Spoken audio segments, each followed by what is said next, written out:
बोल वृंदावन बिहारी लाल की जय। भागवत महापुराण के एकादश स्कंध में 24 गुरुओं की कथा आती है, जो ये 18वें अध्याय में है। तो अवधूत के उपाख्यान में इससे अजगर से लेकर पिंगला तक 9 गुरुओं की कथा श्रवण की। बोल वृंदावन बिहारी लाल की जय। गुरुर्ब्रह्मा गुरुर्विष्णु गुरुर्देव महेश्वरा गुरुर् साक्षात् परं ब्रह्म तस्मै श्री गुरुवे नमः। तस्मै श्री गुरुवे नमः। तो कथा प्रारंभ करती आप भक्तों के लिए इन 9 गुरुओं में से कथा श्रवण करेंगे, जो अजगर से लेकर पिंगला तक 9 गुरुओं की कथा है। तो ब्राह्मण उवाच सुखमेन्द्रियकं राजन् स्वर्गे नरके एव च देहिनां यदि यथा दुःखं तस्मात् नेच्छेत् तद्बुधः। प्राप्तं सुमृतं विरसं महान्तं स्तूकमेव वा यद्रक्षेवा पतितं ग्रसीदा अजगरो क्रियः। यशीतानि भूरिणि निराहारो अनुक्रमः यदि नोपवनविग्रासो महारीरिदेशभृक्।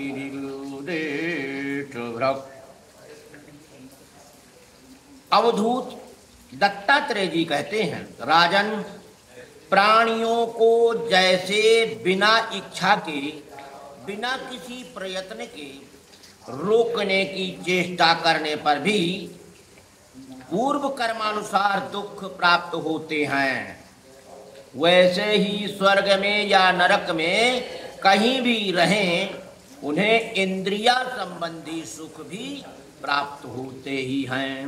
इसलिए सुख और दुख का रहस्य जानने के लिए बुद्धिमान पुरुष को चाहिए कि इनके लिए इच्छा अथवा किसी प्रकार का प्रयत्न ना करे। बिना मांगे, बिना इच्छा किए स्वयं ही अनायास जो कुछ मिल जाए, वह चाहे रूखा सूखा हो, चाहे बहुत मधुर और स्वादिष्ट हो, अधिक हो या थोड़ा हो, बुद्धिमान पुरुष अजगर के समान उसे ही खाकर जीवन निर्वाह कर ले और उदासीन रहे। यदि भोजन ना मिले तो उसे भी प्रारब्ध भोग समझकर किसी प्रकार की चेष्टा ना करे, बहुत दिनों तक भूखा ही पड़ा रहे। उसे चाहिए कि अजगर के समान केवल प्रारब्ध के अनुसार प्राप्त हुए भोजन में ही संतुष्ट रहे। ये है अजगर से शिक्षा। अब इसके शरीर में मनोबल, इंद्रिया बल और देवबल तीनों ही तब भी वह निश्चेष्ट ही रहे। निद्रा आदि होने पर सोया हुआ सा रहे और कर्मेंद्रियों के होने पर भी उनसे कोई चेष्टा ना करे। राजन, मैंने अजगर से यही शिक्षा ग्रहण की है। बोल वृंदावन बिहारी लाल की जय। तसयानो बीत निद्र नेहेतीन्द्रियवानपि ऊदः सतोपपुत्रं चिब्रदोदीरो कर्म क्रमो मुनिः प्रसन्न गंभीरो दुर्विगाद्यो दुरत्यजः अनंत पारो यक्षोभ्यः स्तिमितोदहवार्णवः समृद्ध कामो हीनो वा नारायण परो मुनिः नोत सर्पेत नासुश्चेत सरिद्भिरिति सागर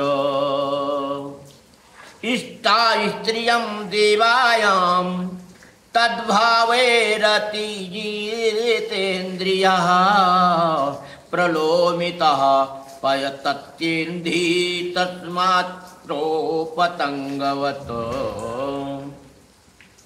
समुद्र से मैंने यह सीखा है कि साधक को सर्वदा प्रसन्न और गंभीर रहना चाहिए। उसका भाव अथाह अपार और असीम होना चाहिए तथा किसी भी निमित्त से उसे क्षोभ न होना चाहिए। उसे ठीक वैसे ही रहना चाहिए जैसे ज्वार भाटे और तरंगों से रहित हो शांत समुद्र। देखो समुद्र वर्षा ऋतु में नदियों की बाढ़ के कारण बढ़ता नहीं और न ही ग्रीष्म ऋतु में घटता ही है। वैसे ही भगवान नारायण साधक को भी सांसारिक पदार्थों की प्राप्ति से प्रफुल्लित न होना चाहिए और न उनके घटने से उदास ही होना चाहिए। राजन, मैंने पतंगे से यह शिक्षा ग्रहण की है कि जैसे वह रूप पर मोहित होकर आग में कूद पड़ता है और जल मरता है, वैसे ही अपनी इंद्रियों को बस में ना रखने वाला पुरुष जब स्त्री को देखता है तो उसके हाव भाव लहू और लट्टू हो जाता है और घोर अंधकार में नरक में गिरकर अपना सत्यानाश कर लेता है। सचमुच स्त्री देवताओं की वह माया है जिससे जीव भगवान या मोक्ष की प्राप्ति से वंचित रह जाता है। और जो मूढ़ कामिनी कंचन गहने कपड़े आदि नाशवान माइक पदार्थों के में फंसा हुआ है और जिसकी संपूर्ण चित्तवृत्ति उनके उपभोग के लिए ही लालायित है, वह अपनी विवेक बुद्धि होकर पतंगे के समान नष्ट हो जाता है। बोलो वृंदावन बिहारी लाल की जय।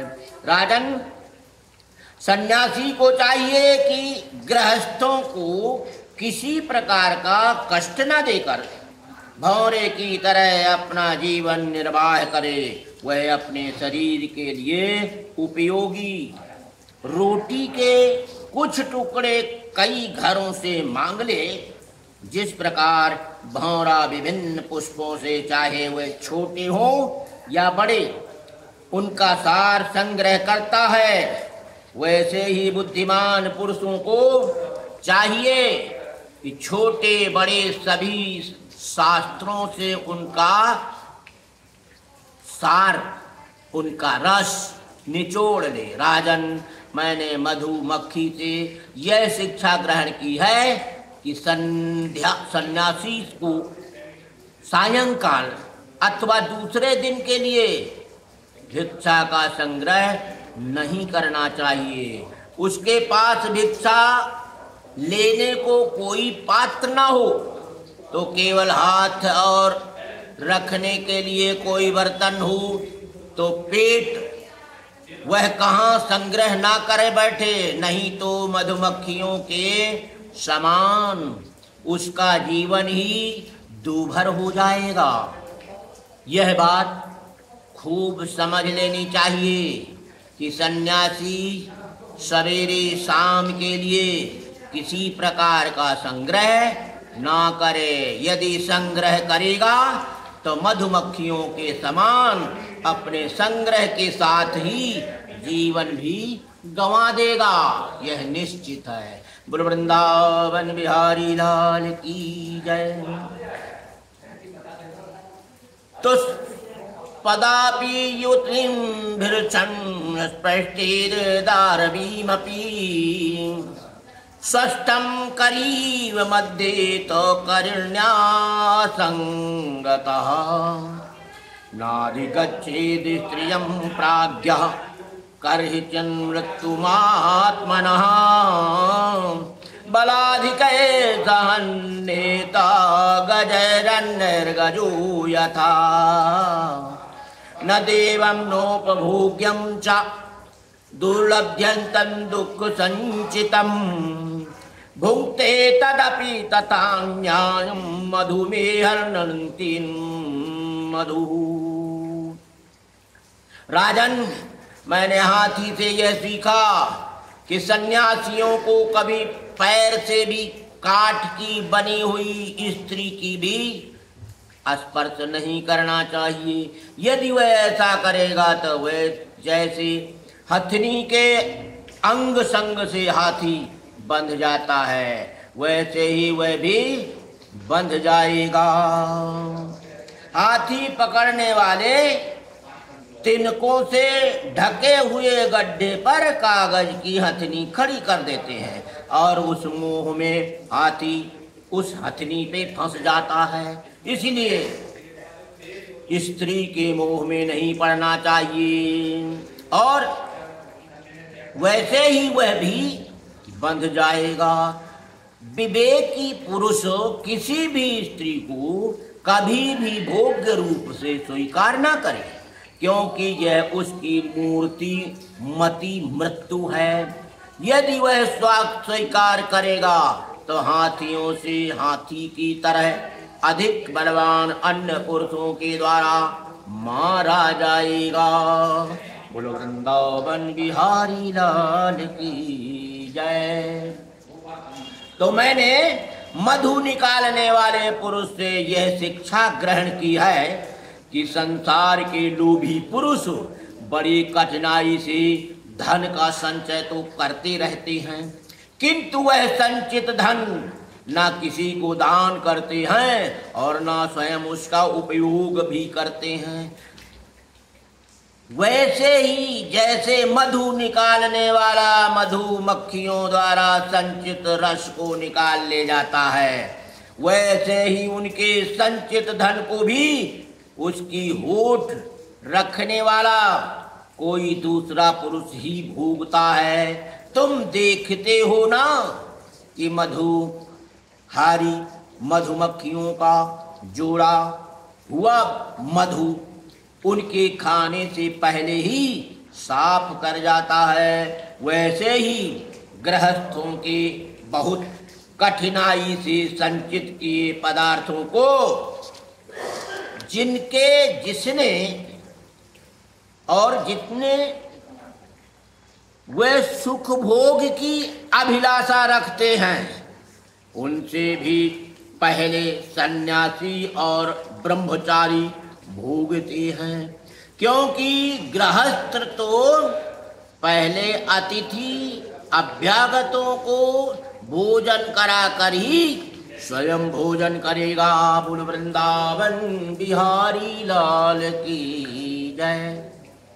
तो मैंने हिरणी से यह सीखा है कि वनवासी सन्यासी को कभी विषय संबंधी गीत नहीं सुनने चाहिए। वह इस बात की शिक्षा उस हिरणी से ग्रहण करे जो व्याध के गीत से मोहित होकर बंध जाता है। तो मैं इस बात का पता है कि हिरणी के गर्भ से पैदा हुए ऋषभ भृंग मुनि स्त्रियों का विषय संबंधी गाना बजाना नाचना आदि देख सुनकर उसके बस में हो गए थे और उनके हाथ की कठपुतली बन गए थे। कुल वृंदावन बिहारी लाल की जय। अब मैं तुम्हें मछली की सीख सुनाता हूँ। जैसे मछली कांटे में लगे हुए मांस के टुकड़े को लोभ से अपने प्राण गंवा देती है, वैसे ही स्वाद का लोभी दुर्बुद्धि मनुष्य भी अपने मन को मथ पर व्याकुल कर देने वाली जिह्वा के वश में हो जाता है और मारा जाता है। विवेकी पुरुष भोजन बंद करके दूसरी इंद्रियों पर तो बहुत रात्रि विजय प्राप्त कर लेता है, परंतु इससे उसकी रसना इंद्रिया बस में नहीं होती। वह तो भोजन बंद करने देने से और भी प्रबल हो जाती है। मनुष्य और सब इंद्रियों पर विजय प्राप्त कर लेने पर भी तब तक जितेंद्रिया नहीं हो सकता जब तक रसेंद्रिया को बस में नहीं कर लेता, और यदि रसेंद्रिया को बस में कर लिया तब तो मानो सभी इंद्रियां बस में हो गई। बोल वृंदावन बिहारी लाल की जय। नृपनंदन प्राचीन काल की बात है। विदेह नगरी मिथिला में एक वैश्या रहती थी। उसका नाम था पिंगला।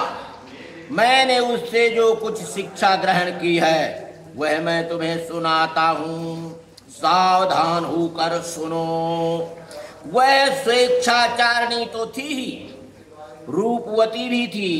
एक दिन रात्रि के समय किसी पुरुष को अपने रमण स्थान पे लाने के लिए खूब बंठन कर उत्तम वस्त्र आभूषणों से सजकर बहुत देर तक अपने घर के बाहर ही दरवाजे पर खड़ी रही।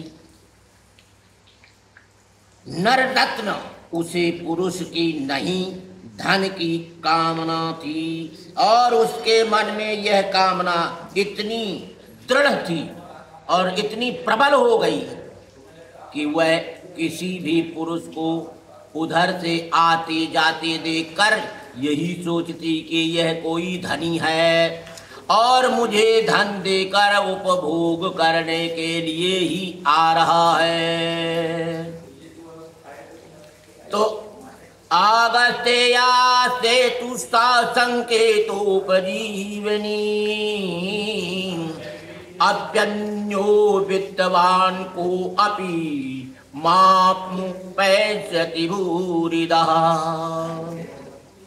एवं दुराशया व्यस्तिन्निद्रा द्वार्यलम्बती निर्गच्छन्ति प्रविशति निशीथं समयत्यतः तस्या वित्ताशया पुष्पं व्यक्त्रायायी दीनचेतसः निर्वेदः परमो यज्ञे जित्तान् हेतु सुखावह। उसके चित्त की यह दुरादशा बढ़ी ही जाती थी। वह दरवाजे पर बहुत देर तक टंगी रही, उसकी नींद भी जाती रही। वह कभी बाहर आती तो कभी भीतर जाती। इस प्रकार आधी रात हो गई। राजन, सचमुच आशा और सो भी वो भी धन की बहुत बुरी है। धनी की आठ जोहते उसका मुंह सूख गया, चित्त व्याकुल हो गया। अब उसे इस वृत्ति से बड़ा वैराग्य हुआ। उसमें दुख बुद्धि हो गई। इसमें संदेह नहीं कि इस वैराग्य का कारण चिंता ही थी, परंतु ऐसा वैराग्य भी है तो सुख का ही हेतु है। जब पिंगला के चित्त में इस प्रकार वैराग्य की भावना जागृत हुई, तब उसने एक गीत गाया, वह मैं तुम्हें सुनाता हूं। राजन, मनुष्य आशा की फांसी पर